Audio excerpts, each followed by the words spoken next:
تنقید اور اس شکایت کا بھی ازالہ ہو جائے گا کہ جی بظاہر احتساب جو ہے وہ یک طرفہ نظر آتا ہے۔ یہ جو تنقید ہے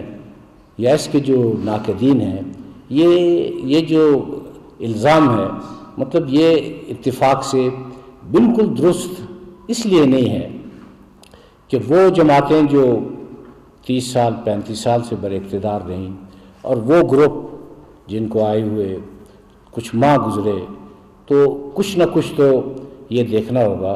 کہ 30-35 سال میں کیا کرپشن ہوئی، اور پھر یہ جو 12-14 مہینے ہیں ان میں کیا کرپشن ہوئی۔ لیکن یہ میں آپ کو دعوے سے کہتا ہوں کہ جب سے میں یہ اپنی تعریف توصیف نہیں کر رہا، بلکہ 2017 کے بعد کوئی ایسا بڑا سکینڈل منظر عام پر نہیں آیا کہ کوئی بھی ناقد اس پر تنقید کر سکے۔ دو چیزیں وہ سامنے جب میں دیکھتا ہوں شام کو ٹی وی، تو ایسے لگتا ہے کہ ہر طرف نیب ہی نیب ہے۔ کبھی کبھی اچھا لگتا ہے، لیکن کبھی ایسے لگتا ہے کہ کچھ وہ باتیں جن کا بالکل وجود ہی نہیں، کچھ وہ باتیں جو بالکل بے سر و پا ہیں، کچھ وہ باتیں جن کا کسی کیس سے کوئی تعلق نہیں، وہ اتنے بار بار اس طریقے سے دہرائی جاتی ہیں، اور اس کا مقصد صرف یہ ہوتا ہے کہ نیب کے